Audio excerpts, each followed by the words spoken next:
അപ്പോൾ ഈ പുതിയ മോഡൽ ബുള്ളറ്റുകൾ, ഈ സെൽഫ് സ്റ്റാർട്ട് ഇല്ലാത്ത ബുള്ളറ്റുകൾ എങ്ങനെയാണ് ഈസി ആയിട്ട് കിക്ക് സ്റ്റാർട്ട് ചെയ്തെടുക്കുന്നത്? ഈ ഒരു മെത്തേഡിൽ ഞാൻ ഈ വണ്ടി സ്റ്റാർട്ട് ചെയ്യുന്ന സമയത്ത് സിംഗിൾ കിക്കിൽ വണ്ടി സ്റ്റാർട്ട് ആകാറുണ്ട്. എന്ന് വെച്ചാൽ ഒറ്റ കിക്ക് മതി. ഇപ്പോൾ ഈ രീതിയിൽ ബുള്ളറ്റ് നമുക്ക് സ്റ്റാർട്ട് ചെയ്യാൻ ശ്രമിക്കുകയാണെങ്കിൽ ഒരു ദിവസം 100 തവണ നമുക്ക് ഇത് കിക്ക് സ്റ്റാർട്ട് ചെയ്തടിച്ചാലും നമുക്ക് വലിയ പ്രശ്നമൊന്നും വരാൻ പോകും. സാധാരണ രീതിയിൽ വണ്ടി സ്റ്റാർട്ട് ചെയ്യുന്ന ആദ്യം ഞാൻ കാണിച്ചു തരാം. നമ്മൾ ഇവിടെ കയറി ഇരുന്ന് ഇങ്ങനെ മാടടി അടിക്കും അല്ലേ?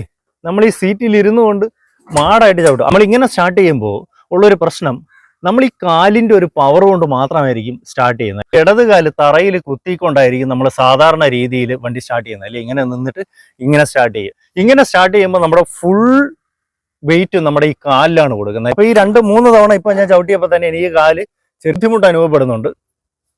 പക്ഷേ ഇതിൻ്റെ ഒന്നും ആവശ്യമില്ല. നമ്മൾ ഈ കിക്കറിൽ കാല് കൊടുത്തിട്ട് ജസ്റ്റ് ഒന്ന് പ്രസ് ചെയ്യുക താഴേക്ക്, വെറുതെ ഒന്ന് പ്രസ് ചെയ്യുക. പ്രസ് ചെയ്യുമ്പോൾ എവിടെയെങ്കിലും ഒരു ടഫ്നെസ് ഫീൽ ചെയ്യുന്ന ഒരു പോർഷൻ വരും. ആ പോർഷൻ എത്തി അതങ്ങ് സ്റ്റോപ്പ് ചെയ്യുക. എന്നിട്ട് നിങ്ങൾ ഒന്ന് എഴിച്ചിരിക്കുക, സീറ്റിൽ നിന്നൊന്ന് എഴിക്കുക. എന്നിട്ട് ഇടത് കാലങ്ങ് പൊക്കി കൊടുക്കുക. ശ്രദ്ധിച്ചോ, വണ്ടി സ്റ്റാർട്ടായി അല്ലേ? ഈ വണ്ടി സ്റ്റാർട്ടായത് എൻ്റെ ബലം കൊണ്ടല്ല, ഞാൻ എഴിച്ച് നിന്ന് ഈ ഇടത് കാലം കൂടെ പൊക്കി കൊടുത്തപ്പോൾ എൻ്റെ ബോഡിയുടെ ഫുൾ വെയിറ്റും ഈ കിക്കറിലേക്ക് വന്നു.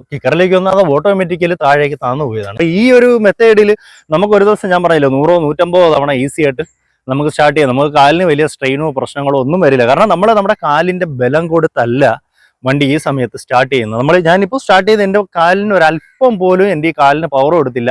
ഞാൻ ആ കിക്കറിലങ്ങ് എണീറ്റ് നിന്നു, അത്രേ ഉള്ളൂ.